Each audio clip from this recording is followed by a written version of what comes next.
The playoffs are finally here. Welcome back to another episode of Off the Dome. My name is Dominic, and today I'm going to give you a preview for the new VCT playoffs and who I think is going to make it to Masters, because this year, it's the hardest year to make it yet. There's been a lot of conversation about the new franchising system, but we are currently still in the stage 2 with group stages going into playoffs. 12 teams enter the group stage and only 8 teams will make it to the playoffs. And among those, only 2 teams will make it to Masters. Now, some teams for sure are a step above the rest, but there's a lot of teams vying for those spots at the top.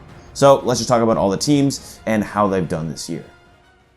Let's start off with Cloud9. Cloud9 had an interesting roster shift in the middle of the season, which is really not smart, I guess. They switched out Zeta for Curry, playing the first game with Zeta and playing the remaining 4 games with Curry. And they did not qualify for the slot despite their dominance at the beginning of the year. While I don't have a final opinion on that shift between Curry and Zeta, there's a lot of stuff still moving, and I might make a video on that another time. With their current roster, they definitely could have contended for a spot, but I think this is a really good example of the transitional period that is needed when adding a new player. Because they have both Vanity and Curry as IGLs, I think trying to figure out that sort of dynamic is definitely hard. Along with the roles, trying to do that mid-season, only having 4 weeks to try and do so. So it's understandable they didn't make it. They went 2-3, and overall, not terrible. They had the best game differential, actually going positive in rounds, but they just didn't close it out in their group. I'm almost certain that Cloud9 will be in the LCQ, and they'll actually be playing in the Mel Premiership Stage 2, which the Mel Premiership, if you didn't know, is a great proving ground and a great way for Cloud9 to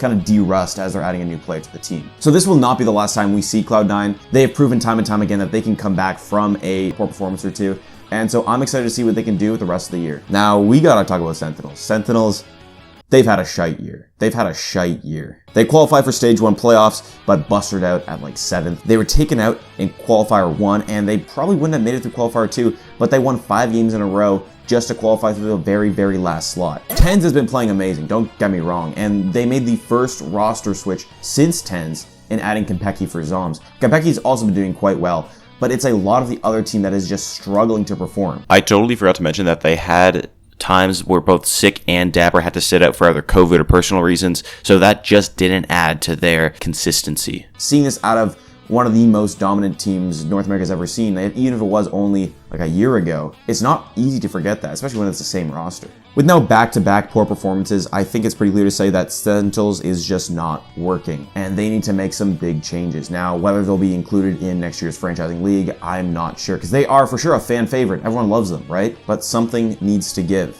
Sentinels did not make it into the playoffs, so hopefully we'll see them next year. A lot of people see this placement and they think that the guard was just a fluke, having a mega performance in Stage 1, and that's all they're gonna do. Because I think we see that out of a lot of teams, but like I made that whole video about the guard, not their roster and their current performances, but how they've built a roster for the future. They shat the bed at Berlin. Well, I kind of expected that because a lot of them haven't had international LAN experience. Trent literally has not left his home or his big city to play outside of just in North America. But it's all about the hard work and dedication of that team, and that's why they're still in it. They went 1-4 in their series, but that doesn't tell the whole story. The guards struggled immensely in the first 2 games, playing so poorly, but in and around Stage 3, MZE made a tweet saying that their team really was on top, and a lot of people were kept out saying, the guard is really good, the guard's really good, the guard's really good, and they showed it immediately afterwards, demolishing TSM, who again is really good. And while they lost the next few games, I think if you look at the game differentials, they are so close. They lost all those games against very, very good teams by such a small margin. I think just being able to come back from playing so poorly in the beginning of the series is so important for the team. They will for sure be at the last chance qualifiers, and this will be one of the teams that I expect to make a run there. They're hard workers, they're grinders, and they have amazing players and amazing staff, so I expect a lot from them. Hopefully we get to see them play again. I always want so much, TSM, they play with my heart, I like TSM. I hate to say it, I like TSM. I'm a TSM fan. They play so well, and they play like utter dog shit. And then they're doing well, and they're doing shit, and then it's back again, then back, and they make some roster changes. I was working on a video with Dominic Callis from TSM, talking about all the changes they were making to the team outside of just the roster construction, and with moving people to Texas and playing as a unit more than just individuals, and that is how they would progress through the rest of the year. But then in the middle of working on this video, Wardell decided not to move to Texas. They needed a new player. I described the whole video, but honestly, picking up GMD is an amazing, amazing talent. GMD was leading Gen G, especially at its prime. They're playing the best Valorant they've ever seen. Now, picking up this guy for their already star-studded roster was really, really good. Their core of GMD, Corey, and Rosa was absolutely stellar because not only are they just like friends in real life, but you can tell through their chemistry in-game that they've been playing a long time together. Chemistry was something that seemed to be missing in the original TSM rosters. Everything kind of ran through Wardell. And if Wardell wasn't on or someone wasn't really gelling with Wardell as well, it just didn't work as well. It's guys why they were so streaky. We probably won't see them at the LCQ, unfortunately, because of their placements. They put up some good games, but ultimately went 1-5. But I do expect this team to be back, whether it's in the franchise league next year or whether we see them in tournaments, because TSM seems to want to make a push for more Valorant. They're trying to get their foot in the door with Valorant. I think with this roster, they can do it. They just need a little bit more time. That's my opinion. That's what I think. You could just say I'm a fanboy. Fuck you. But oh, we got the playoffs now. All right. The first thing we got to talk about is the team formerly known as LG. LG dropped their entire Valorant division, and it literally shocked everybody because LG Valorant is really good, arguably top 5 in North America right now. They went 2-3, dropping games to only EG and OPTIC, who are, again, contenders for the spot. LG has slowly become the most consistent team in all of North America. B-Dog and Mata is the most consistent duo in North America, I believe at least. Their numbers are always stellar. B-Dog especially is so good. Moose is a perfect filler role. Similar to the way that Zeta gelled so well with C9, Moose seems to be insanely solid and be able to pop off when needed. It seems like everyone on that team cares and is consistent, and I think this sort of existential threat that they don't have an organization anymore kind of sucks. But they're really playing their hearts out. Like, they are leaving it all on the line. They do have a chance to qualify, I think, while it's low and there's a lot of people in their way, especially starting from the lower bracket. But don't sleep on LG. They've made some upsets before, and I expect to make some again. I think LG has become the most interesting roster in all of North America, not because of their roster itself, because of the position that they're in. Will another team pick up this LG roster, one that likely won't be in the International League or be franchised? Will another contending organization pick them apart, just take individual players out of it? Will they be deconstructed? Or will this be one of the first teams that actually can promote their way through, if there is a sort of promotion relegation system, through the leagues? Because they very clearly have the talent to do so. This will be LG's last hurrah, at least under this name. And I think we all have to watch out for them because they're great. NRG is another team that has had a tough time in the group stage. They did qualify, although in the lower bracket, but this is the actual perfect example of why a team needs to have a transition period between adding a new player. They added an easy top 10 player in North America in Ethan. Ethan is amazing, coming off the 100 Thieves deconstruction. Adding him alongside veterans like Som, Hazed, Young Gunners, Tex, EU.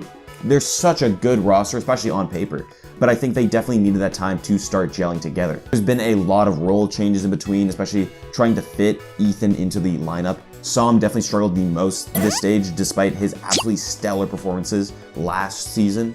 There are a lot of growing pains, role changes, and trying to fit the team together. And overall, NRG had a decent enough, but they kind of just fell to the teams they were expected to fall to and beat the teams that they were expected to beat. It's teams like NRG and C9 that would really help from something like the Mel Premiership.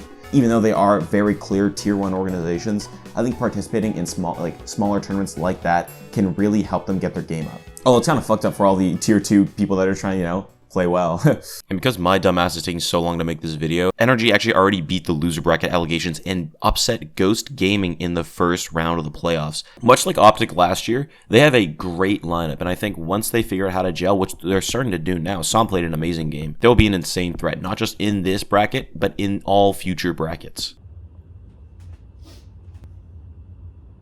Alright, it's now the next day. I don't know, this video's taking me so long. VCT has already started, so I'm just late to this video. Now, as I just talked about, Ghost Gaming has been one of the best teams in the group stage, surprisingly, but also not surprisingly. A lot of players that have been screaming have echoed that Ghost Gaming is like the next up, but they said that for a lot of teams and a lot of players, and all of a sudden they stormed onto the gate and played amazing, finally proving themselves. 4-1 in group stage, second seed in their groups, the highest round differential in the entirety of the group stage. Insane stat. The entire roster is so impressive. These guys have been grinding in tier 2 for a while, so the experience is definitely there. And it's nice to see the headshot king of Proto back at it. His stats are actually insane for like headshot. But most importantly, it's Nismo proving that he is that guy. Nismo has played insane and is leading the group stage in every single statistical offensive category. Now I expected Ghost to do a lot during these playoffs because they were that second seed and had been playing so hot, but through hindsight, and because I'm really late to making this video, they actually did bust her out. They fell to both EG and NRG, two teams that at their peak are insanely good. I expected Ghost Gaming to outplay them in this case, but it just wasn't that time. I don't think that should undermine their accomplishments though. This team is actually so good, and I can't wait to see what they do next. They won't be in the LCQ, but hopefully we get to see them play again this year in other smaller tournaments. Now, FaZe has been in a very weird rebuilding process recently. They swapped players in and out over the past year, and weirdly enough, they're almost in the exact same position as they were in last year. The team as a whole is great. They play second in the group stage, awesome. But basically, their offense runs through Baby again, and like one additional player, and that's kind of it. I love Supermen, but really it's been the Baby Bay and Dicey show. That being said though, Dicey has been my favorite player to watch so far this split because it's such a large contrast of how he was playing last year. He was the 5th member on the 100 Thieves roster, and unfortunately the worst, and that's why he was swapped out for Ethan at the end of the year. But Dicey took some time off and came back to play on this FaZe roster, and he's crazy. I did not expect this sort of offensive production from this guy. This really goes to show that your development as a player really does kind of depend on your environment. FaZe's success basically lives and dies by Baby Bay and Dicey, and they're extremely streaky.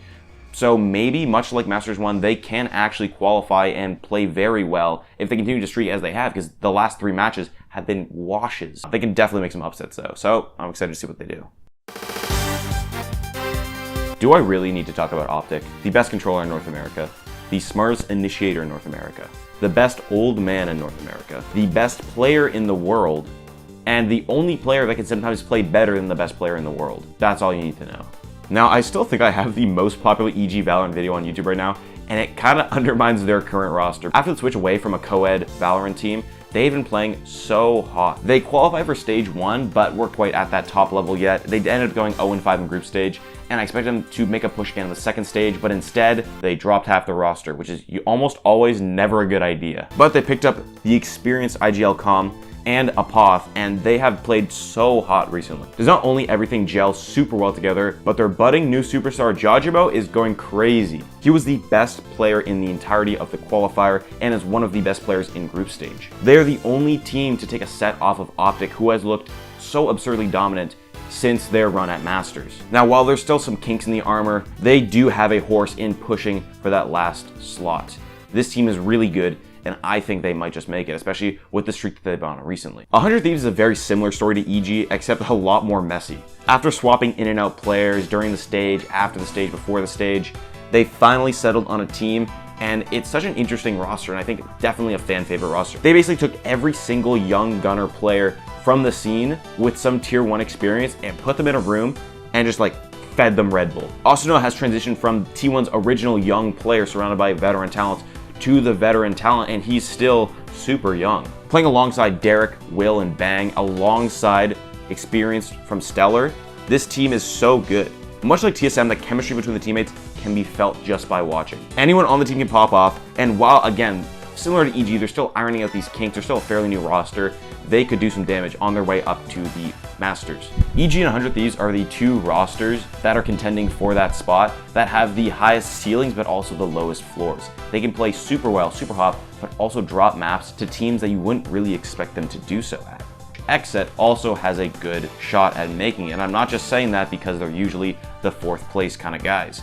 XSET has been playing super well recently, which is interesting because despite Cryo's sort of lack of showing up this stage, they've still held strong, leading their group by far. XSET is a team full of glue men, and all of them will play for each other. And alongside their methodical playstyle, it has kept them competitive even as teams have risen above them and fallen back below them. They finally hit that point of consistent play where it feels like they're now pushing beyond that, and they're playing as a unit. Everyone is locked in, especially Zekin himself, friend of the show, has been playing so well recently. I think they have a genuine shot at making it. XSET and OPTIC are the 2 super consistent teams, but I think XSET is starting to move into that upper echelon beyond just being the fringe top 3 team to being solidified as one of the top 3 teams in North America. They've been playing so well. I hope they do actually make it, because this is one of my favorite teams to watch. And that's all I got for the video. Thank you so much for watching.